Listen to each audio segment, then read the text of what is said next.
Welcome to the Sparky Coach podcast. This platform was built by Sparkies for Sparkies. We simply exist to make business owners more profitable, or businesses more profitable and more predictable. So we want to work with people that work hard because we love working hard too, that work smart because you got to be on top of the business, people that are kind because no one likes a dickhead. Am I right? People who want results because that's what we're here for, right? And people who want to be part of a like-minded community. So if you're interested in hearing more about the platform, please reach out and enjoy the podcast. What's up, Sparky Coach Pod? Sometimes I feel when the auto translator translates my Sparky Coach Pod, it just like I must mumble that so much. It comes up with the most obscure subtitles. Subtitle, yeah. Anyway, talking today about forecasting and for the rest of the year. So to timestamp this, we are late August, right?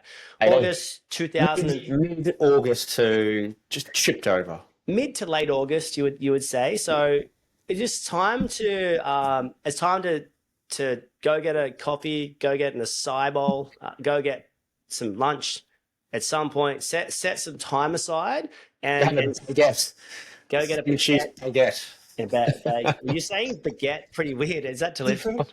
Baguette. Deliberate. Yeah. I'm just trying to be French, but it didn't really work. Yeah. Have you seen those, I can't remember who it is, but they do that croissant thing? Yeah. Because he was funny. Anyone, swear to God, I don't want to name this person in my life, but they say, oh, it's going croissant, like croissant. And I'm like, she's like, by unemployed boys who do no, I think it's the Reese brothers, but yeah, it's basically so funny because it's like, tell me you've been in the south of France without telling me you've been in the south of France, right? Like it's so good, or anywhere in France.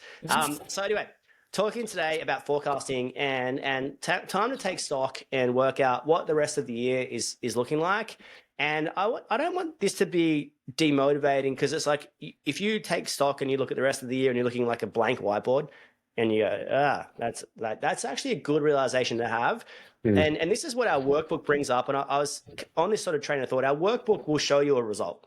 You might not like it, but it'll show you the result, right? You might like it. And then it's like, we'll keep doing that. So it's like your forecasting the rest of the year will show you a result. You might not like it. It might be like, I've got my head tradie leaving. I've got that apprentice is coming through their time. And I would be better off with a bit of paper at this point. Like they get the paper, but they suck on site. You might be like, I've got no work on. You might be like, I've got so much work on. But I think it's time to stop and be like, okay, sweet.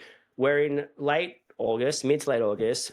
Realistically, if you're in aircon, the first hot day happens soon, a month away. Yeah. It's the global warming conspiracy here. And this is warmer than last year, whatever. Like, but not discounting that, by the way, just throwing shade at everyone. So you look at it and you go, first hot day, and then everyone wants everything done before Christmas. Maybe you've got a whole bunch of projects to be completed before Christmas, but it's a really good time to stop, collaborate, and listen vanilla ice style to the rest of the year. What's it telling you? It's telling you something. It's either telling you need to double down on some finding work structure, systems, processes. It's either telling you need to.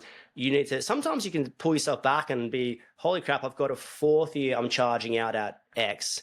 In 3 months' time, they're going to be at Y. That X to Y gap is too big.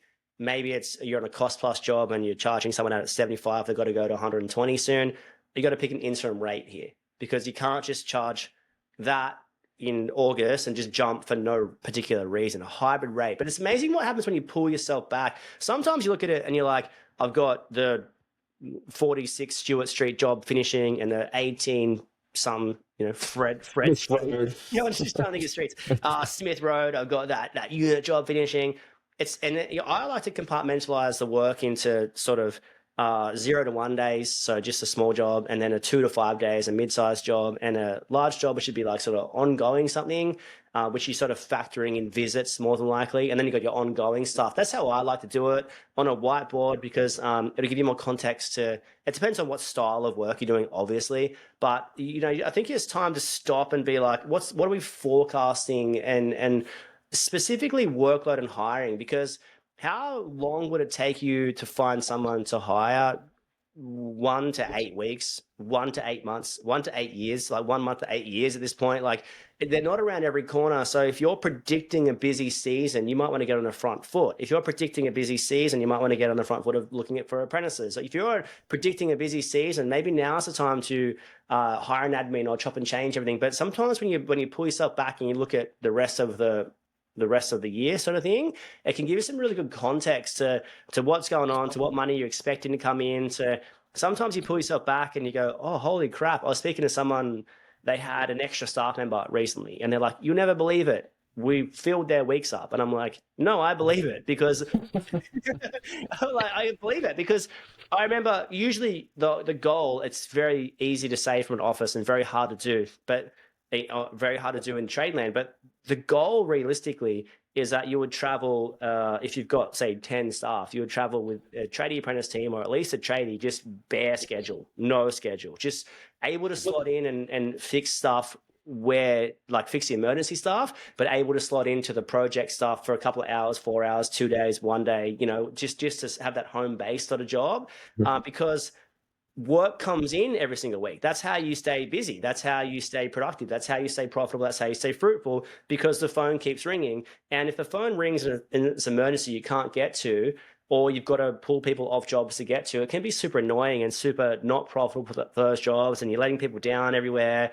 And so sometimes if you pull yourself back, you'd be like, oh, we're in a hiring season. I didn't realize it till I had my coffee at 10 a.m. So forecasting, stop and checking how the rest of the year looks, how the month looks. Where does your head, I know you're big on the sort of forecasting projects, like, what revenue's coming in. I never got to that extent. I'd like to hear more about that, because I didn't really think like that, not discounting that. But like, where does your head go to with the forecasting side of things? Well, I think it's important, particularly till Christmas. Yeah. Well, so let's compartmentalize this in the sense of we're time stamping this here in August, like what's happening for the rest of the year. Because I do believe that long term, once you sort of hit probably 8 staff or something like that, I really do believe that you should be looking at forecasting consistently to have an idea, because I think too many people in that area get they create their own under the pumpedness, so to speak. I don't even know if that's a word. Just by simply like rolling as they always did, and so they get to a situation. It's like, oh my god, we need like 4 extra people, and when you need those 4 extra people, it's too late. It's like we needed them actually last Monday. I've only realised this Monday. We needed them last week forever. To flip that too, or you need those 4 extra jobs, which is incredibly hard to find. To find that. Not so impossible, that hard, yeah. Yeah, so forecasting, so having a look at it in, I think there's a number of things that I want to look at here. Is you want to have an idea of like where your billable hours are sitting at. So how many hours, what are my resources available? So there's an option looking at, hey, what do we have here? It's incredible to know if you have, let's just say you have a team of 10 people, because it's a really easy round number to work with, 5 tradies, 5 apprentices, so to speak. Or maybe it's 6 and 4, because you roll a little bit differently. You have 2 of your apprentices who cross over with TAFE 1 month. So they might cross over for a week, but they're there for the whole month of TAFE. So bang, you've lost 5 people, 5 weeks of billable time. And then you've got one of your tradies who's on leave, right? And I think it's important to recognize here, my first thought that a lot of people get to with when they get into this situation is like, there's an anger, like you can almost see the anger. It's like, I can't believe they would all take time off at the same time and have TAFE at the same time. And it's like, well, that's just that's you should have forecasted that. I like the classic, I can't believe this cutout came after a rough-in. Who chip rocks after a rough-in? It's like, but when you stop and be like, when you got it in the calendar, very different story. Yeah, so having a look at it, so identifying, so you should have been aware of that. And I'm a bit of a believer that, well, not even a believer, it's just fact that like everyone's entitled to leave. All like your apprentices are entitled to do their TAFE. Like and it's not a sense of entitlement, like it's like all high and mighty. It is what it is. So I can't stand people that Fine. I would challenge this to the cows come home, right? If someone's got their 4 weeks annual leave, that's theirs to use whenever. Like, you know, I know some people the last I should name this person, but I won't. But you could probably piece it together, if you know me. They had this rule where you couldn't take annual leave in November and December because they were busy. And I'm like, that's so unfair to your staff members. They might have a wedding, they might have their own. I got married December 19. Like, I wouldn't work for someone that acted like that, you know, or you got to be filling this gap. No, if you've got your 4 weeks, you can use that whenever you want. And the reality is, like, we're always busy. That's the goal, right? That January we're busy, June we're busy, December we're busy. Like, it's all busy. Yes, there's busier seasons than others. But like, I don't know, I just feel that if you're that person that says you can't take annual leave at this point, I really feel that's not a great, you know, that's not fair, I don't think. Yeah. Which is fine, yeah. So I think you need to understand. So this is where the forecasting comes into it, have an understanding around what is not available or reasonable. And so there's some things you can do about it. So let's just say the TAFE scenario, you can go back to TAFE and be like, oh, hey, is there any other options? So like you can be proactive in that. So I just feel like it's too late to be jumping up and down and whinging when they started on Monday and it's now Wednesday. It's like this should have been sorted 3 to 6 months ago. And that's where it comes into it, to being aware and being on top of it. And I'm going to say, we touched on it before around like the non-negotiable side of things in another pod. I'm going to also sort of reference here that most of these outcomes are a result of your busyness, because you've been too busy just to be aware. So you haven't stopped and identified what's going on. So first and foremost, so billable hours, where are we sitting with and have an understanding there. I like to have a look at, right, where do our budgets sit? Like what are the forecasted budgets? Wonderful thing with Sparky Coaches, we obviously have the Beastimator, which can forecast what your numbers need to be hitting to be able to hit your net profit percentages that you're desirable outcome to achieve or desiring to achieve. So you can have a look and be like, oh, cool, this is where desired revenue needs to be at to be able to have a look at. Now, we also want to have a net profit associated with that, but that's a byproduct of good organisation, quoting well, managing well, you know, organising the correct people to be on the job and all those sorts of bits and pieces. But it's a target to be hitting towards. Then you can have an idea of like, hey, what jobs do we have on this month? Like, let's insert them in this time frame. Or if we're looking at the back end of the year, what jobs do we have for the next 3.5 months? Where do they sit, right? This is a week. This is 3 weeks. This is 4 weeks. Pick up the phone, have the conversation. You're probably mid-project on some jobs, or midway through some. So you can have that conversation. Do you want it done before Christmas? Yes, is the answer. It's either that or it's no, we're going to finish it next year. And that's okay, sweet, too easy. So you can work to that. So the yes ones, you need to understand that yes, we have 5 of them that are all due in the first week of December, right? So that's what, okay, cool, too easy.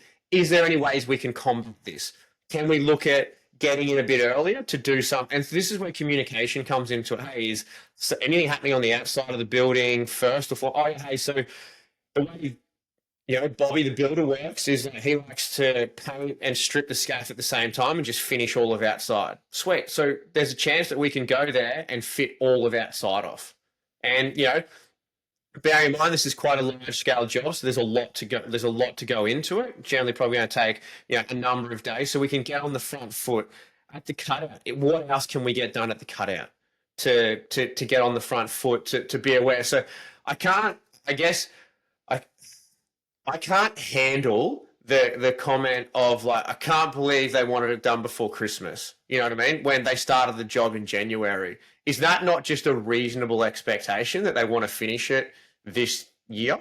Yeah, it's the forecasting is such a good way to touch base with people.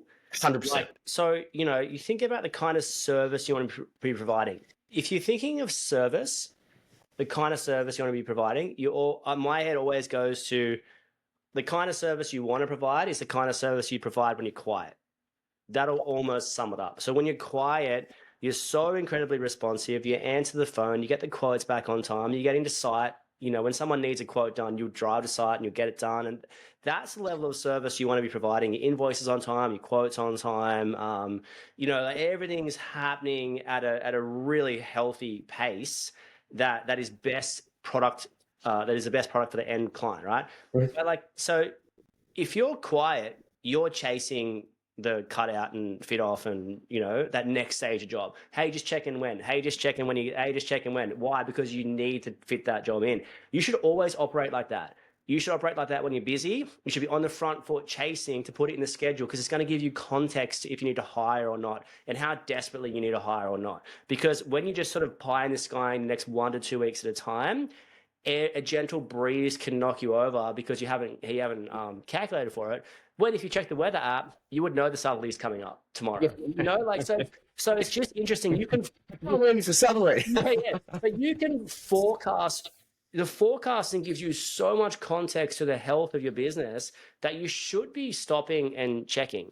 Really, like it's so interesting to talk about. But I mean, I know for me, I've shared this story probably many times, but I used to get so frustrated when a builder would call me like, "Hey, we're ready for fit off," and I'm like, we're so busy. We're 3 weeks away, you know.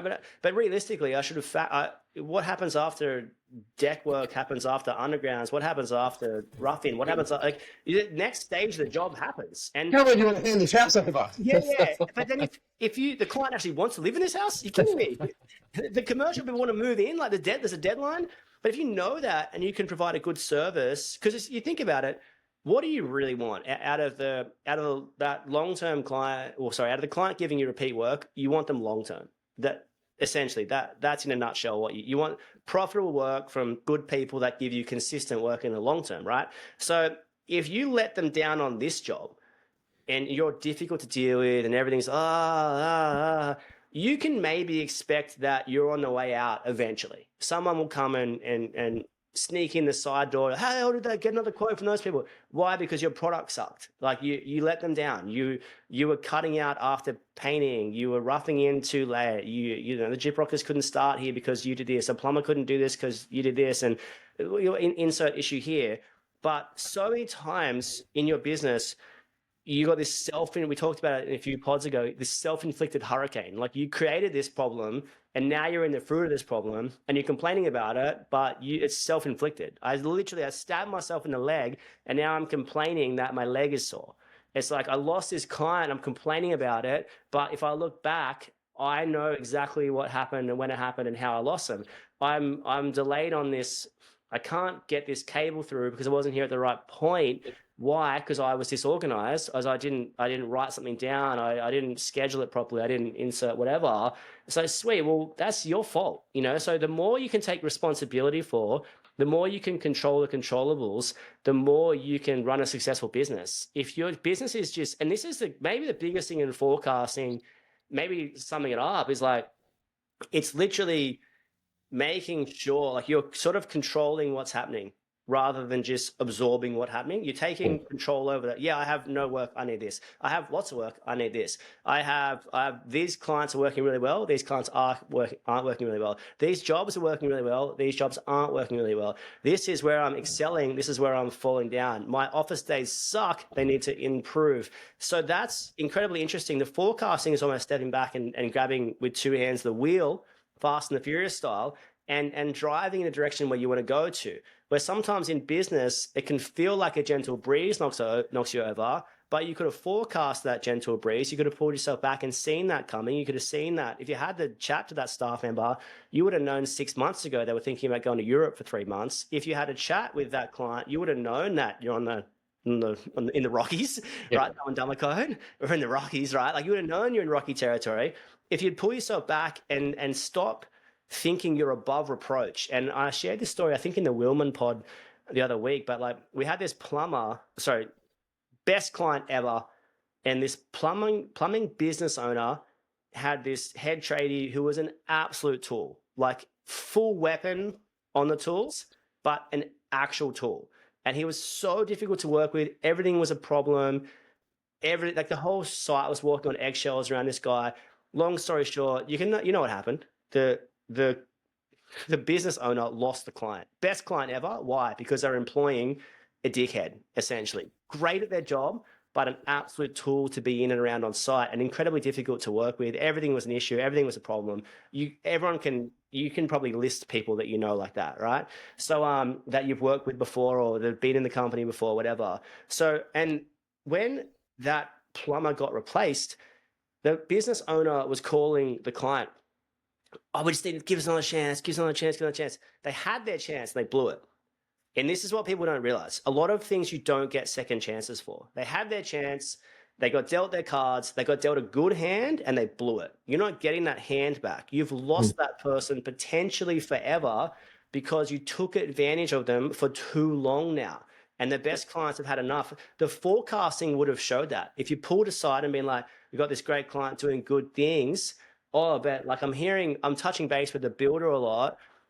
In this case, it was a client. I'm hearing murmurings of what's happening on site. I'm hearing this person 100% had the information, like 100%, but they didn't act on it. Why? Because they were making money. So interesting to talk about. So sometimes you can be making money and my challenge is it short term or long term? Because you want to do that consistently in the long term, but the staff member was putting their best client at risk, at danger, and they didn't do anything about it. So whose fault is that? That's the business owner's fault. And the more you can control the controllables, you can control, like that business owner had control over who he sent to that site. And this is why sending the wrong person to the right job has intense ramifications. You can lose clients, you can lose trust, you can lose reputation by having great clients and using great sub-trades, but having the wrong staff members, or sending the person who's a little bit too inexperienced or a little bit too cocky or a little bit too frustrating or a little bit too problematic to the right client. And how long will that right client put up with you for? Not long. No, it's all fair comments, and I think around the forecasting here, I get sometimes questions or comments around it's like, oh, but I don't know when it's going to be, and it's like, that's okay, but that portion of the job is going to take a week for 4 people, and it's going to fall roughly in this time frame. So the builder might, or the client, I'm not going to reference a builder all the time because the client, depending on the type of work that you're doing, has said to you, hey, look, we're good to go the first week of October, for example. All right, cool, put it in there. Now, it's get on the front foot with that to be like, touch base with them a month out, then touch base with them a fortnight out, and then because things change, like things happen. Like if you're on the front foot, it's saving them a phone call. I've got to restart. Because if you think about it, you probably miss a handful of phone calls a day, in the sense of these are phone calls you probably should be making, but you get tied up doing other bits and pieces. So you can only imagine someone who has to make 50 phone calls a day. If they can make one less and you're on the front foot, you're an asset to them. They see you as valuable because I know that Crowley's going to give me a call each week or each fortnight, so it saves me from having to do that. So you need to put yourself in your shoes there. So that insert time frame there. Now, whether it falls within a month of that, I think is irrelevant. Like to live in this utopia of perfection is not only naive, I would say it's just downright ignorant to the world that we live in and the trade industry as a whole. Like there could have been a delay on some material. There could have been a delay on another trade. So I think you've got to be realistic. Or it could have been, hey, one of the other sub trades, they had another job that got slowed up on, so they relocated the rest of their staff onto that one, and it's come ahead faster than that. Like insert painters, for example, it came along quicker. So I think there has to be a bit of flexibility there. Now, understanding where it sits. So if you fill out the weeks for the year and it's like, okay, we've got job here, we've got job here, we've got job here, and you're landing around about, hey, we've only got a little bit of flexibility around the place, like that's an amazing thing to understand and know that, so that if something else comes along, you're not going to be knocked over by it, or to be aware to be like, generally speaking, Robbo, who we've worked with for the last 10 years, Robbo always has a Christmas surprise, I call it, right? And I'm going to say it's a really good surprise because he wants to give you money before Christmas. He wants you to do a job. And you know what? Robert is a reasonable person and understand there's probably going to be a little bit of a premium associated with it as well. So they're happy to pay, right? So you can make a little bit more money out of it yourself because they know that you can deliver. So you understand, hey, I need to hire some people. Now, you don't want to let Robo down because when he needs the other 5 jobs he does during the year, and you've let him down for the one job that he actually cared about and was like, you know what, this is the only job I've put pressure on you all year that it needs to be done for. If that's the one that counts and they're the ones, that's the one he remembers for, is that, hey, those 5 jobs might not be there for you next year. And this isn't a knock on Robbo. This is an understanding of the way the industry works and the way the world works. And I think the sooner you get on board and understand that, hey, this is real life, as opposed to like, oh, I can't believe people would do this to me, or you know, can't believe they have these unreasonable expectations. I think you put yourself in a market and a situation where people want to deal with you, because Robbo will tell Dicko, who tells Jimmy, who tells Jerry, the billionaire, who's like, man, these guys are just so, they've never let me down. They just make it work, right? And then all of a sudden, all your clients are awesome and easy to deal with, that you're making good money on because they're happy to pay because you provide a good product and a good service, and you've just added 5 people to your team. And can you just like, you know, a couple of things you said, making one less phone call.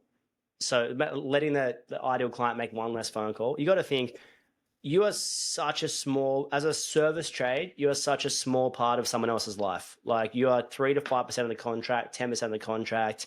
They're staying home, like, and reference to the big things too. Like if it's a general Betty's house, they're staying home from 10 till 2 to see you, and you got to be there on time, right? But like generally speaking, the good clients, the big clients who are such a small part of their life, make their life easier. You're in the service industry. Provide an excellent service, because that's the industry you're in. Can you imagine walking to a cafe and trying to order an extra coffee, and they're like, like, We got 5 banked up. What are you doing to us? We've got 10 to make, and now you want another one? You just had a flat white. Like, what do you mean? You know, so you would not get treated like that. Oh, if you did, you wouldn't go back. So, and also everyone sucks at their job. Like most tradies suck. I'd say 90% of them aren't producing a healthy, good, consistent product that's sustainable for the long term, right? And I'm hoping to make the industry better. But like, if you just reference that most people can't get an invoice out on time, can't get a quote out on time, even the best people, right? They can't get a person there on time. They can't they can't order materials on time. They can't pay a bill on time. Lots of people are struggling. If you're doing good at that, you're in the top percentile already. So if you can make that one extra phone call, and then Joey the plumber is making 2 less phone calls, how much better do you look than Joey the plumber, than Steve the gyp rocker, right? Than Susie the cleaner? Like you're on a heater. Like they're gonna want to hold on to you. Why? Because you made an extra phone call and got an invoice out on time. Like that's how low the bar is out here, because the quote was, or the invoice matched the quote, because the variation bill matched what you discussed on site. This is all you've got to do well. Just provide an excellent service, right? No one on earth is happy when they go and order a burger and fries for $22 and they get hit with a $42 bill that wasn't discussed. They're like, what happened? I thought it was 22. Oh yeah, but you sat on the window seat, and that window seat comes at $10 an hour. And you sat there for 2 hours, and the kids thing as well. Yeah, the kid, like, no, you'd be devastated, right? But so often tradies do things like that. Oh yeah, but you know, your partner walked past and added these 4 PowerPoints, and you know, the plumber said they needed this, and like, well, I didn't know about it. So just reference how, like, I mean this in a really positive way. Just do your job well, nail the 1%ers, and then you'll be in the top 1%. That's all you got to do. So get after it, forecast and look at it and push forward into maximum enlightenment. 100%. Have a look at what you're doing. Again, find some time to see what you've got upcoming. Make those phone calls. Make your client's life easier, and have a look. So there's no surprise. So it's like, I can't believe we have 8 weeks work in 4 weeks at Christmas. I can't believe you do that to me on the 19th of December when you should have been aware of it 3 to 4 months ago. It's the reality of it. Be on the front foot and be aware, and make your life easier, because it is actually a really, really enjoyable time of year, right? Christmas is coming. Summer's here. Everyone spends more time at the beach. I'm going to say everyone's in pretty much high spirits and a good mood, right? Insert, extracurricular activity here. Having a beer, catching up for lunch, going to the bowls club on Sunday, whatever it is. Like, there's generally a bit more of a hive of activity. So don't add more drama and stress to your life when you can be on the front foot and have a look at it. And also, too, it's a time of opportunity, because if someone, generally speaking, we're busy, so someone else is going to be busy. So there's generally going to be opportunity there to pick up the crumbs, right, so to speak, because someone's dropped the ball, right? So you're there.